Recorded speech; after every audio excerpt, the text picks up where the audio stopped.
Wander Wealthy Podcast, episode 84.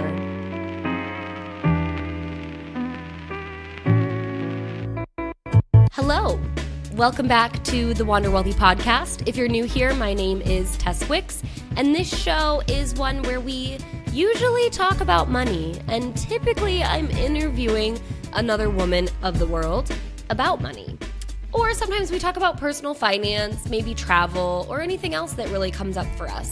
And every once in a while, usually once or twice a month, I do a solo show, which is exactly what you're getting today. And today, it's not necessarily going to be a solo show on money, but more a story that I have actually really been struggling to share. I think I've recorded this podcast about 100 times. And it's because it's a very personal and vulnerable thing for me to share.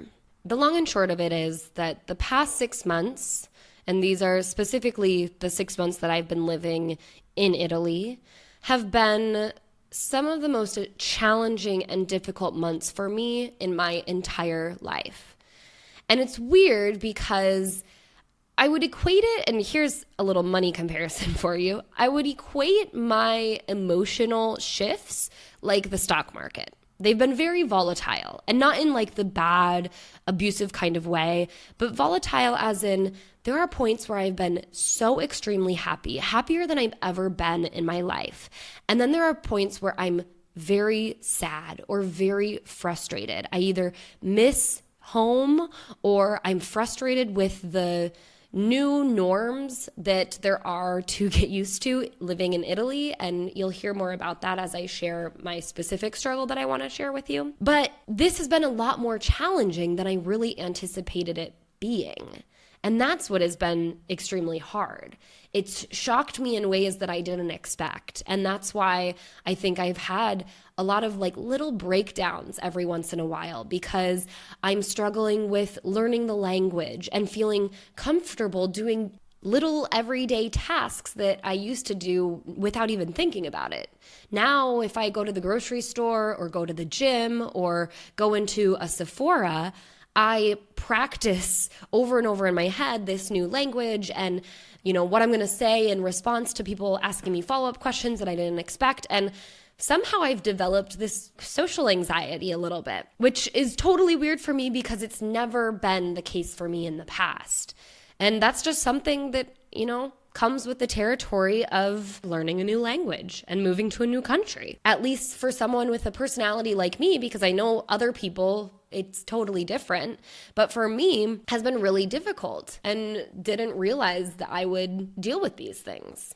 Some other things are just understanding the cultural norms, the little nuances and rules that are in place in new countries that you live in, but even new towns and communities, going to school or at new gyms. Every little new place that you go to, even if it's not in a new country, has their little rules that everyone just kind of, they're intuitive, they learn it and they figure it out, and you have to do the same. But with learning a new language and then being immersed into this new environment that has their own little rules, and then dealing with a lot of other things, like for instance, Italy being an extremely bureaucratic and slow-moving country to get some of the bigger things done in life, it's been a learning experience, and it's been a challenge, and it's been a struggle.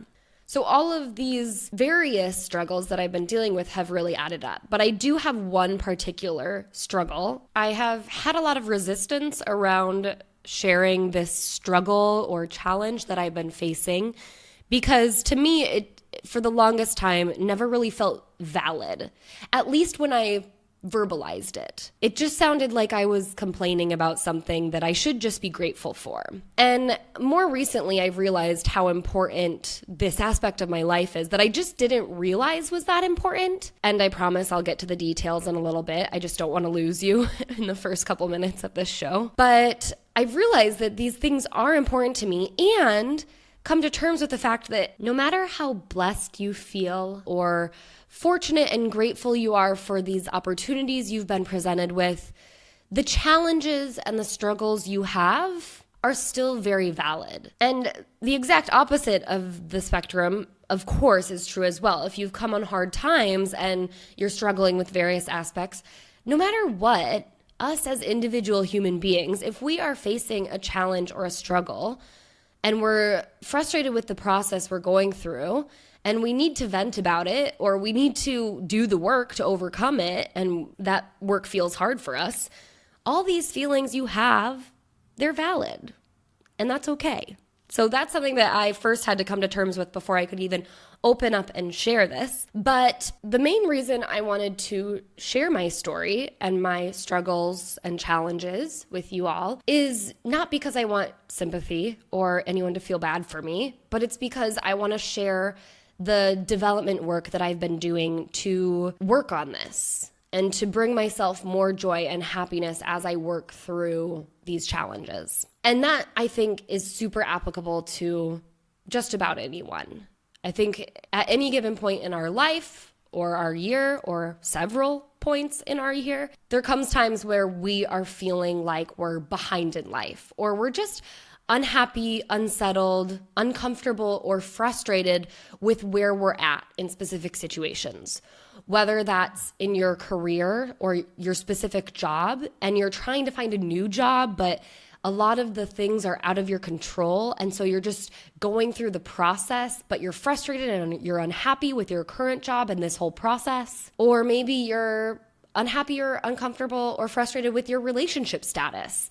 But a lot of things are out of your control. I mean, there are things that are in your control, but the universe also has to conspire for us to land the perfect man or woman in front of us to fall in love with. Or you might be like me. And the biggest struggle that I've been facing recently, which again, I'll preface, feels stupid for me to share, but it's valid, is my home, my dwelling place. And I think it feels a little ridiculous because I never really realized how important my environment was where I spent most of my time. I work from home, so I work here. I obviously do everything else that everyone else does in their home, like cook and clean and do the laundry and watch TV and cozy up. But I just didn't really think about how important it was. I had an idea, but until I moved to Italy, I always thought, I'm a super flexible and adaptable human being. I love the adventure of visiting and traveling to new places and the idea of living in a new place. I'll be fine wherever I land. But that really hasn't been the case for me. So let me tell the story. And then, of course, at the end, I'm going to be sharing some exercises that I've been doing that have significantly increased my happiness levels, decreased my frustration with the process of finding a new place, which is something we're still doing. But while we're doing this process, I'm finding ways to also not be unhappy with the current situation. And I think that, again, is applicable to other situations you might be dealing with, whether it be career, relationship, the community that you live in, the country that you live in, or whatever else it could be. Just a situation where you're trying to get to a different place, but some of the things that you're doing are out of your control. And so maybe you're frustrated with the process or the waiting time of trying to get there. So for those of you who are new to the podcast, let me back up and do a little backstory. I moved to Italy in April of 2018. And prior to that, I was living in Chicago in my own condo that I had handpicked for myself way back in the day when I was commuting to a 9-to-5 job, in which that commute had me so unhappy and frustrated that I was in the market for a new place, and the biggest, most important thing was to find a place that was closer to public transportation, so I didn't have to spend so much time walking outside in the freezing cold. But of course, there were other important things to me too, like finding a wonderful place that I could really turn to make a home that was cozy and comfortable and white, light, and bright, and that was in a location that would feel more like a neighborhood, more like a tight-knit community, which isn't always the easiest to find in Chicago, but it's doable. I wanted there to be coffee shops and places to eat and just events going on, and eventually I did find that place. And I made it my home for a good 4.5 years. But during that time, I had met my boyfriend, who is Italian and lives in Italy and works here and loves it here. And we met on a business trip in Barcelona, in which within 3 days we decided, oh, let's try this out. Let's see if we can make this relationship work, which both of us, being very logical and practical human beings, realized it was really irrational and a crazy thing to do. So we turned our relationship motto into fail fast. That is what we told everyone we were doing with each other, basically. Because we decided, well, if we succeed, great. But if we fail, great. We will just lick our wounds and go back into the dating pool, because a long distance relationship between America, Chicago specifically, and Italy is a lot of time and money to invest. And of course, energy and love and passion and so on and so forth. But we decided that if we were going to do this, if we were going to pursue this relationship, we were going to pursue it and commit 100% and open ourselves up to the potential that we were going to fail, like crash and burn. So we committed to a year, and for a year we were dating long distance, traveling back and forth, which was amazing and a great thing, but not sustainable for us, especially financially. So we got to the point where we were like, okay, we're at that next step. What's that next step that we're going to take where we can really fail fast? And that was for one of us to move so that we could live in the same place. And me being the more flexible of the couple with my job, I was able to make that move since I can work this business from anywhere in the world. So I made the move to Italy. After living in Chicago and being very comfortable and confident and settled, I picked up and I moved into my boyfriend's 7 years in the making bachelor pad in the suburbs of Milan. Now, I couldn't move and just do nothing. I had to get a visa, and the visa we decided to get was a student visa. So I'm here taking Italian language classes, in which I have to go to school every day for about an hour and a half. But my commute to school is about an hour long there and then an hour back. Now, I know a lot of people do commutes, and some people because they have to, some people because they want to.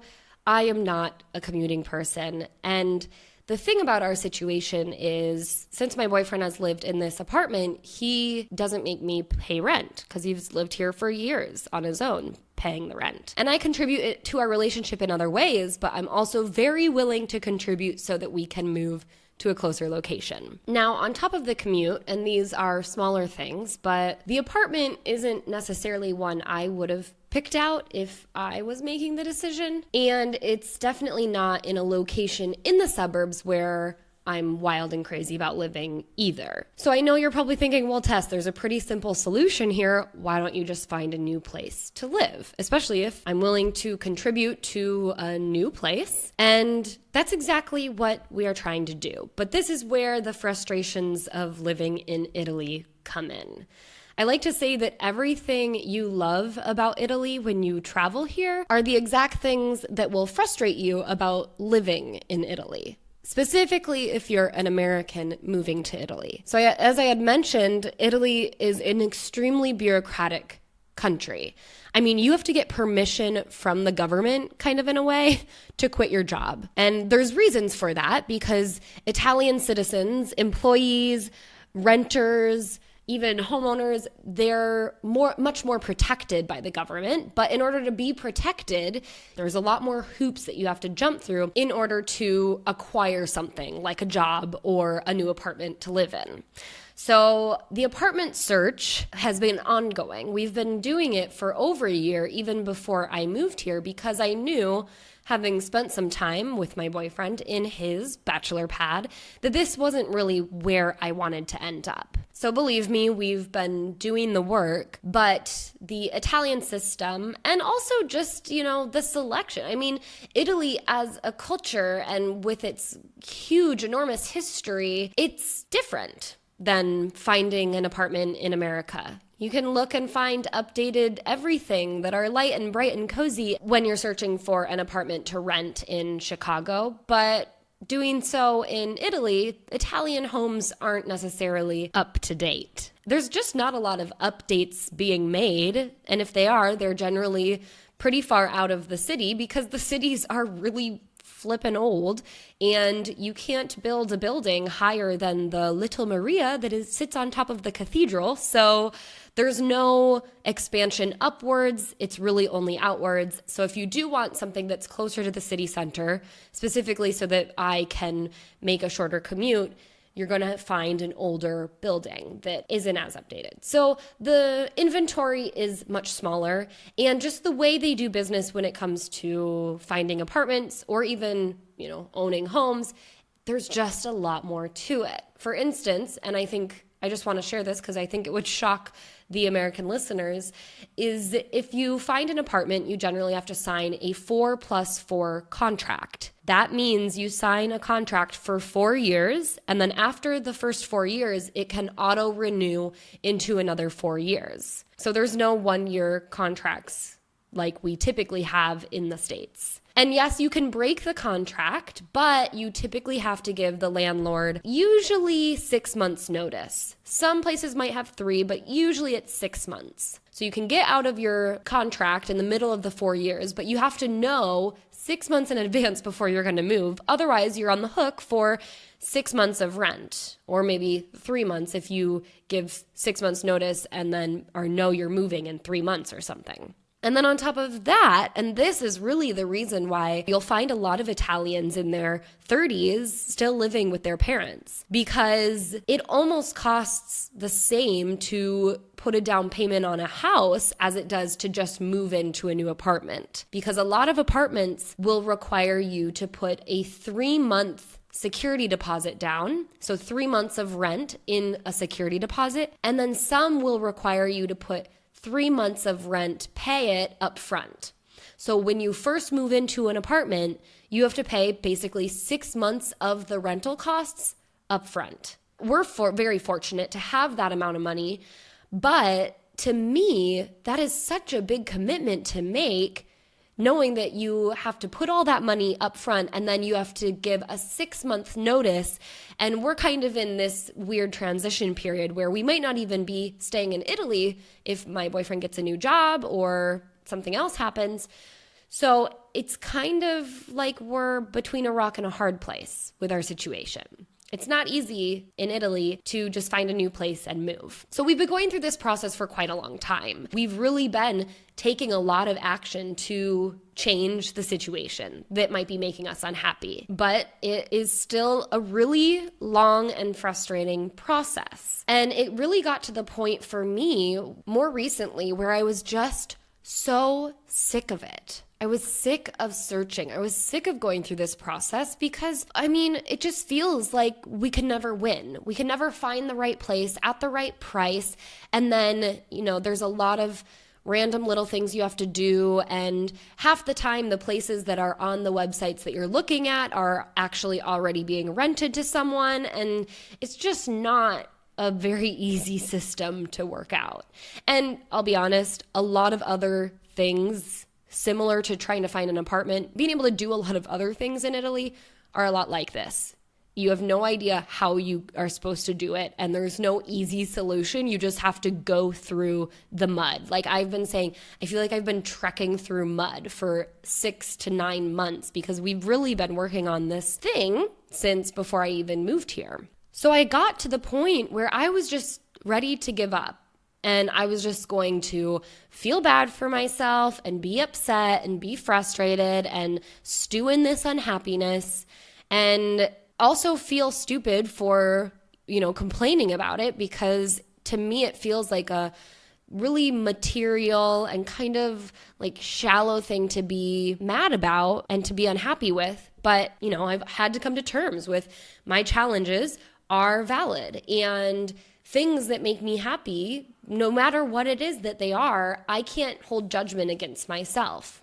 And so after coming to terms with that my challenge, my struggle, it's valid and it's okay to feel this way, I decided that I was also going to stop feeling this way to the extent that I had control over it. Because the point is here, there's a lot of things that we try to do, whether it's to get a new job or find a relationship or whatever it is, find a new home in Italy where you have very little control over the situation, and that's just it. You don't have a lot of control over the end game. You can do as much work leading up to it, but it's up to someone else to give you that job. It's up to, I don't know who it's up to find your soulmate or whatever, whoever you want to be dating at this time. So here is what I've been doing that has completely turned around my feelings of frustration and of discomfort and of unhappiness and of feeling stuck. I made the conscious decision to enjoy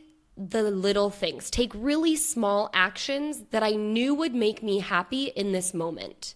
Things that I do have control over and changes that I can make that previously I just wasn't doing because I was like, well, it's going to change. I'm just going to look towards that next thing and hope that that next step is going to make me happier. So finding this new apartment, that's really what's going to change my feelings and my frustration. So I'm just going to keep being mad or unhappy and dwell in this place of frustration until we just find that next step. But there's a lot of things you can do now to at least enjoy the process and make your life 1% better every single day. And if you're stubborn like me and you're in the stubborn mood, you just don't do it out of, spite or out of anger or just dwelling in your frustration. So for the longest time, we have these really hideous orange walls. I personally just hate the color orange. It's just my pet peeve. So we have these orange walls that I've been staring at and been hating. And obviously I can paint the walls, but I don't because, we're going to move. And what if we move in a month? Or what if we, get a new job and have to move out of the country? Or what if? So I waste a lot of time, or I had been wasting a lot of time being frustrated and being unhappy with these orange walls and these couches and some other things that are left over from my boyfriend's bachelor days that I could so easily change. And yes, maybe it's going to cost me a couple $100s, but isn't a couple $100 worth it for making yourself 1% happier every single day? Within reason, there are a lot of things, small things, that I can do that I do have control over that will completely shift my mood, no matter how ridiculous they are, that will put me in a much happier place, that will put me in a much more productive place, that will take away that frustration and at least let me enjoy the process until we do find that new place and move into that. And then congrats to the landlord that actually owns this apartment. It got a makeover. And instead of just spending so much time being frustrated with your frustration or being mad about the process or being upset about your current situation and kind of, victimizing yourself, you take the little actions. Even if you know that at the end of the road, you don't have a lot of control over what the ultimate is because it's up to someone else to make that final decision. We all know that there's light at the end of the tunnel, but there's also a lot of light within the tunnel. Little holes that shine little lights that make you a little bit happier, a little more content, a little less frustrated, and embrace the process. If you're single and you're trying to find that man, enjoy the aspects of being single that you won't get to enjoy when you're in a relationship. If you're in a job that you hate and you're trying to find that new job and you've been so frustrated with this process of applying and getting denied or interviewing and then not making it to the next level or interviewing all the way to the end and getting let down, find the little things that you can do in your job now that you have control over, that you have opportunities for. And if you're thinking, I'm not going to put myself out there for this other opportunity in this current role because what if I get a new job tomorrow? Then I don't want to commit to this. Who cares? Just commit to it. Because you might not get that new job tomorrow or next month or next year. And making this small choice and this small move that will improve your working life, even just by 1%, is going to be worth it. And if you have to let someone down because you do find a new job tomorrow, Well, help them transition in the best way possible so you can set that next person up for success so you can move on to your happier place. But that's the thing, is we have to stop procrastinating for the sake of believing that that next step is really going to be it. Because if we do that, I feel like the next step will never be it. We might even get there and realize, oh, this isn't it. So I'm going to procrastinate my happiness until we get to the next step or to the next step. And then we just start living this like stanky life that doesn't make us happy. So here's what I've been doing. I decided, all right, I spend the most of my time in the living room, the one with the orange walls that I don't like, and the couches that are super uncomfortable. And you know what? I'm going to do something about this. So first step, I rearranged the room, something that made a little bit more sense. Why I had never done that before? I don't know. I was being lazy. I was being stubborn, whatever it was. I decided, you know what? We're going to put that part of me away and we're going to become optimistic about this current place and enjoy it until we get to move. Get the most enjoyment out of it as I can while we're here. And the next step is to paint the walls. Because why not? Painting is therapeutic anyway. And yeah, it'll cost us some money and it'll cost me some time, but at the end of the day, I think it'll make me at least 1% happier or maybe more productive. We also need to remember and really prioritize what we know will make us happy. And that's the biggest thing. That's what's been really hard for me, is coming to terms with knowing that my environment makes me more productive and makes me more happy. And I'm not just going to go spend money that I don't have. I'm going to save up and make sure. I've already started a spreadsheet that has all the things I want to get for this place. And that's how I approach this. But you got to figure out what's going to work for you.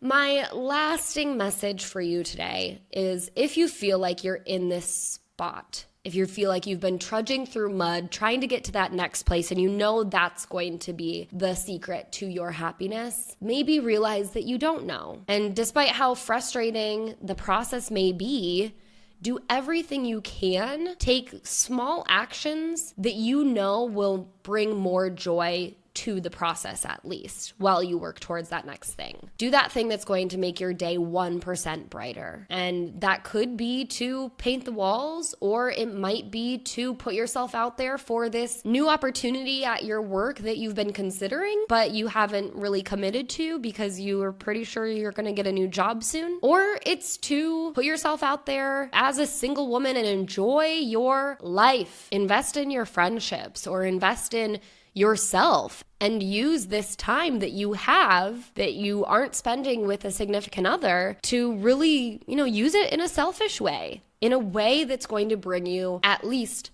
1% more joy, and embrace it. So that's what I have for you today. Thank you so much for letting me share, be open, honest, and vulnerable.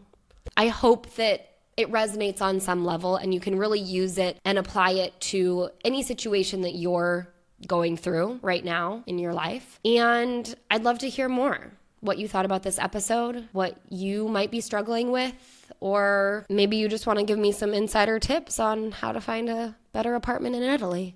I'm open to anything. I invite you to come to the Wealthy Wanderers private Facebook community. That's where all of our conversations take place, from this podcast, from my YouTube channel, from my blog. Go to wanderwealthy.com/FB to get in. And until next time, I hope you all wander wealthy.